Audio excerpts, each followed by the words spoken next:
Hello students, welcome to career advice. आज से हम स्टार्ट करने जा रहे हैं पॉलिटी की एक सीरीज जो कि सभी गवर्नमेंट एग्जाम के पर्पज से काफ़ी ज़्यादा इंपॉर्टेंट होती है। अगर आप एमपीपीएससी, यूपीएससी, एसएससी या किसी भी अदर गवर्नमेंट एग्जाम की प्रिपरेशन कर रहे हैं तो ये वीडियो आपके लिए काफ़ी यूजफुल हो सकता है। आज है सीरीज का डे 1 और मैं स्टार्ट करने जा रही हूँ भारतीय संविधान, जिसे हम पॉलिटी या इंडियन कॉन्स्टिट्यूशन के नाम से जानते हैं। आज का पहला टॉपिक है भारतीय संविधान की प्रस्तावना, जिसको हम इंग्लिश में कहते हैं the preamble of Indian constitution. इस वीडियो से आपको काफी कुछ जानने को मिलेगा, तो प्लीज वीडियो लास्ट तक देखिएगा। और अगर कंटेंट अच्छा लगे तो प्लीज करियर एडवाइस को सब्सक्राइब कीजिएगा और जुड़े रहिएगा इस चैनल से, और आपकी जो भी क्वेरीज है वो शेयर कीजिएगा कमेंट सेक्शन में। जो हमारी संविधान की प्रस्तावना ये प्रियम्बल है, उसकी जो ओरिजिनल टेक्स्ट है वो कुछ इस तरीके से है, जिसमें लिखा हुआ है we the people of India having solemnly resolve to constitute India into a sovereign socialist secular democratic republic and to secure to all its citizens justice, social, economic and political, liberty of thought, expression, belief, faith and worship, equality of status and of opportunity, and to promote among them all fraternity, assuring the dignity of the individual and the unity and integrity of the nation.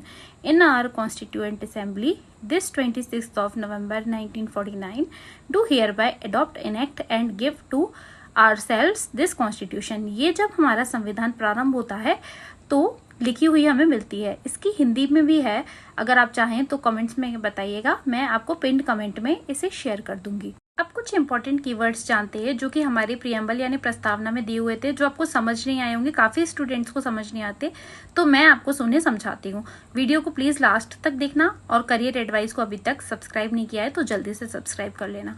पहला word है sovereign, जिसे हम कहते हैं संपूर्ण प्रभुत्व संपन्न।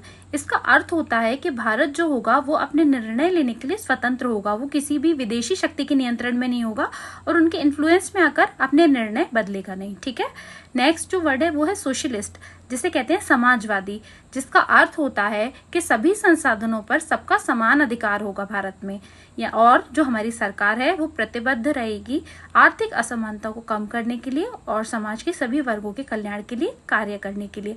Next word है सेक्युलर, जिसे हम हिंदी में पंथ निरपेक्ष कहते हैं, जिसका अर्थ होता है कि भारत का खुद का कोई भी राजधर्म नहीं होगा। भारत में खुद का कोई धर्म नहीं होगा। यहाँ पे प्रत्येक नागरिक को अपनी पसंद के धर्म को मानने का और उनको पालन करने का स्वतंत्र अधिकार दिया जाएगा। जिस तरह कई देश हैं, जैसे हम देखें नेपाल है और पाकिस्तान है, इनमें नेपाल में हिंदू और पाकिस्तान में इस्लाम धर्म को स्वीकार किया जाता है, वहाँ की मेजॉरिटी इनको फॉलो करती है। तो भारत में कोई भी ऐसा धर्म नहीं है, भारत सेक्युलर या पंथ निरपेक्ष राष्ट्र होगा, ये हमारी प्रियम्बल कहती है। इसके अलावा दो वर्ड्स और हैं जो मैंने यहाँ मेंशन नहीं किए हैं, वो है लोकतंत्रात्मक गणराज्य यानी कि डेमोक्रेटिक रिपब्लिक। इसका अर्थ होता है कि जो भी शासक होगा भारत में वो वंशानुगत नहीं होगा, उसका चुनाव जनता करेगी। ठीक है। आइए जानते हैं ऐसे 4 आदर्श या आइडियल्स जो हमारे प्रियम्बल में दर्शाए गए हैं। पहला है न्याय यानी कि जस्टिस। तो 3 प्रकार के न्याय हमारे भारतीय संविधान की प्रस्तावना में दर्शाए गए हैं, जिसमें पहला है सोशल जस्टिस, सामाजिक न्याय, दूसरा है इकोनॉमिक जस्टिस, आर्थिक न्याय, और तीसरा है पॉलिटिकल जस्टिस यानी राजनीतिक न्याय। इसके बाद लिबर्टी है, स्वतंत्रता। तो ये लिबर्टी हमें 5 प्रकार की प्रदान की गई है। पहली है थॉट, विचार की लिबर्टी, दूसरी है एक्सप्रेशन, अभिव्यक्ति की लिबर्टी, तीसरी है बिलीफ, विश्वास की लिबर्टी, नेक्स्ट है फेथ या आस्था की स्वतंत्रता या लिबर्टी, अगला है वर्शिप या उपासना की लिबर्टी या स्वतंत्रता। इसके बाद समानताएं भी हमें दर्शाई गई हैं, तो इसमें इक्वलिटी ऑफ स्टेटस और इक्वलिटी ऑफ अपॉर्चुनिटी मेन होता है। ठीक है। उसके बाद लास्ट है फ्रेटर्निटी, जिसे हम बंधुत्व के नाम से जानते हैं। तो इसमें 2 तरीके के बताए गए हैं, जिसमें dignity of individual and unity and integrity of nation. इसका अर्थ क्या होगा? इसका अर्थ ये होगा कि एक इंडिविजुअल यानी कि एक व्यक्ति के रूप में भी आपकी एक डिग्निटी होगी और भारत में भी एकता और अखंडता होगी। ठीक है। आइए अब जानते हैं कुछ इंपॉर्टेंट फैक्ट्स जो हमारे सभी एग्जाम्स में पूछे जाते हैं।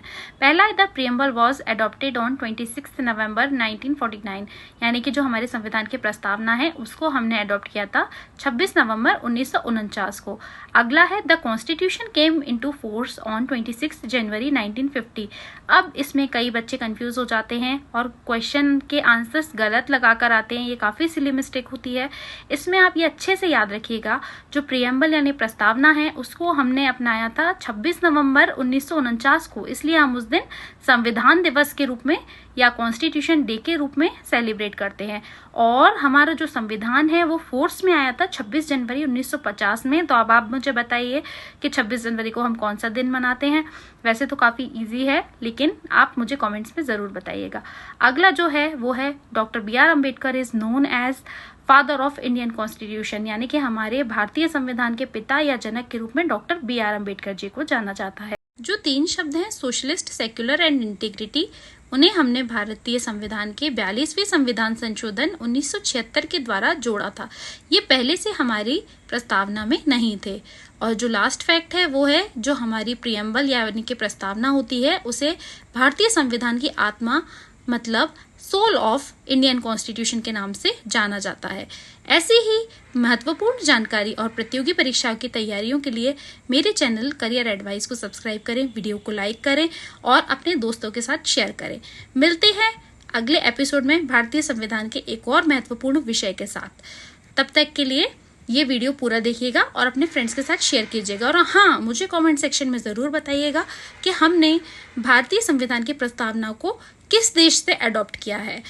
अपने आंसर को कमेंट्स में बताइएगा और अगले वीडियो का वेट कीजिएगा। बाय।